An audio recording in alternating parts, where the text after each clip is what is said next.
Hindustan news, आवाज हिंदुस्तान की। सांसद डिंपल यादव गुरुवार को जिले में विकास समिति की बैठक में शामिल हुई। बैठक के दौरान उन्होंने अधिकारियों से विभिन्न योजनाओं की प्रगति की जानकारी ली। मीडिया से बातचीत में सांसद ने कहा कि यदि चुनाव आयोग पर लगाए जा रहे आरोप सही नहीं है तो आयोग को पारदर्शिता बनाए रखने के लिए वीडियो फोटोज उपलब्ध कराने चाहिए। उन्होंने राहुल गांधी द्वारा उठाए गए सवालों का उल्लेख करते हुए कहा कि संसद में विपक्ष केवल चर्चा चाहता था, लेकिन उसे नारेबाजी तक सीमित कर दिया गया। डिंपल यादव ने कहा कि हाल ही में लागू किए गए करों का असर टेक्सटाइल, हैंडीक्राफ्ट और अन्य क्षेत्रों पर व्यापक रूप से देखने को मिलेगा। साथ ही उन्होंने ये भी सवाल उठाया कि 80 लाख वोट काटे जाने के मामले पर प्रधानमंत्री की तरफ से कोई जवाब क्यों नहीं दिया जा रहा है। काफी सारे समाधान मिले हैं और डीएम सर ने नोट भी करा है जो बिंदु विशेष उठाए गए हैं। मुझे पूरी उम्मीद है कि अगली बैठक में हमें इस प्रश्नों के उत्तर मिलेंगे। मैडम, जल जीवन मिशन के अंतर्गत जो योजना चल रही है उसमें काफी लंबा घोटाला देखा है। जिस तरीके से 98% सदन में जो कार्रवाई की बात कही है वो 46% धरातल पे है। तो इतने बड़े भ्रष्टाचार किस तरीके से आते हैं? हमने ये संज्ञान में लाए हैं और कहा भी है कि बहुत सारी सड़कें ऐसी हैं जो तोड़ दी गई हैं और बहुत कम जल जीवन मिशन के तहत जितने गांवों को प्रमाण पत्र देना चाहिए था उतना प्रमाण पत्र नहीं मिले हैं। बहुत ही मुझे लगता है 82% प्रमाण पत्र अभी तक नहीं मिले हैं। तो हमने ये बात रखी है और कहा है कि इसको जल्द से जल्द पूरा किया जाए। 50% टैरिफ लगा दिया है। ये बहुत ही दुर्भाग्यपूर्ण बात है क्योंकि जहां बड़ी बड़ी बातें कही जाती थी कि हमारा देश आगे बढ़ रहा है, कि हमारे संबंध अपने आसपास के देशों से और पूरे विश्व से सुधर रहे हैं, तो जो टैरिफ लगा ये अपने आप में दर्शाता है कि कहीं ना कहीं भारत की जो फॉरेन पॉलिसी है वो पूरी तरह से नाकामयाब रही है। संजय निषाद के बगावती पेपर देखने को मिले हैं। उन्होंने कहा कि अगर गठबंधन से फायदा नहीं है तो गठबंधन तोड़ दिया जाए। ये तो उनके आपस की बात का समय है। बिहार में चुनाव है और वोट चोरी का मुद्दा विपक्ष लगातार उठा रहा है। ये लगातार पूरे संसद में एसआईआर का मुद्दा हम लोगों ने पूरे विपक्ष ने मिलकर उठाया और मुझे जिस तरह से डिटेल्स पता चली हैं कि जहां वोट बढ़ाए जाते हैं, जहां वोट कटाए जाते हैं, जहां शासन और प्रशासन का प्रयोग किया जाता है, कहीं ना कहीं डेमोक्रेसी को डिस्टेबलाइज करने में पूरा भारतीय जनता पार्टी की सरकार लगी हुई है। मैडम, अनाधिकृत मैडम जब से सरकार आई है बीजेपी की तब से लेकर अभी तक मैडम इन्होंने क्योंकि लगातार जब हम गांव में जाते हैं, लोगों के संपर्क में आते हैं, लोग कहते हैं हम वोट तो देते हैं लेकिन हमारा वोट कहाँ चला जाता है।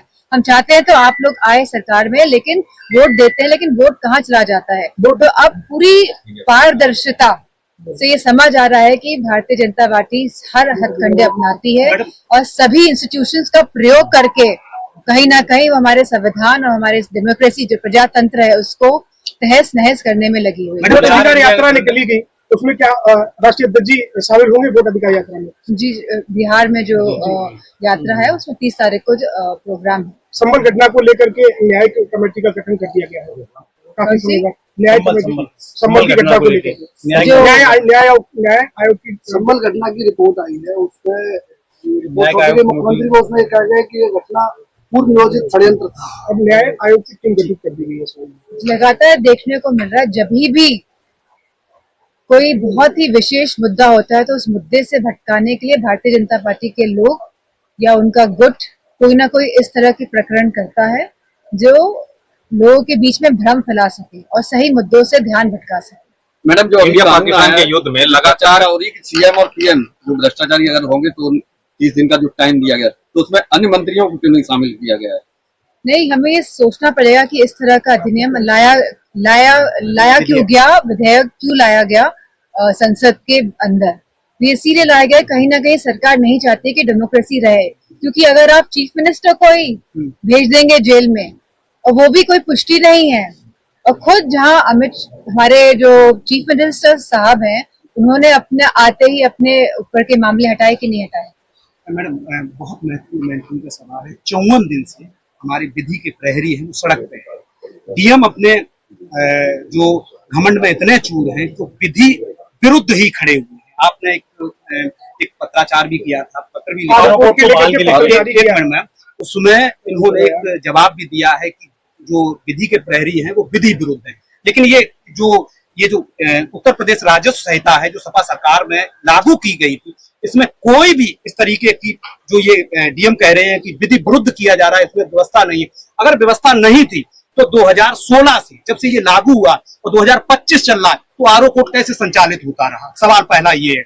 अगर आरओ कोर्ट इसमें व्यवस्था नहीं थी तो आरओ कोर्ट जब संचालित, डीएम से पर्सनली बात करके इसको ये सुनिश्चित करेंगे कि वापस से चालू हो जाए। अच्छा मैडम, इंडिया पाकिस्तान के युद्ध में राहुल गांधी लगातार प्रधानमंत्री मोदी पे हमलावर है। उन्होंने कहा कि ट्रंप ने मोदी को धमकी दी थी अपना कारोबार बंद कर देंगे, जिसपे मोदी को 24 घंटे का अल्टीमेटम दिया था ट्रंप ने, और जिसमें 5 घंटे में मोदी जी ने वो कल ही प्रेसिडेंट डोनाल्ड ट्रंप का बयान आया है कि मैंने धमकाया, कि मैंने कहा कि 24 घंटे में आप युद्ध विराम कीजिए और युद्ध विराम 5 घंटे में हो।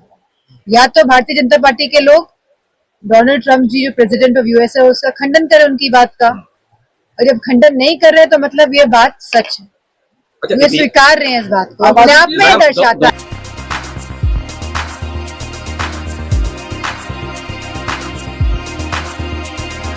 तत्काल न्यूज, आवाज हिंदुस्तान की।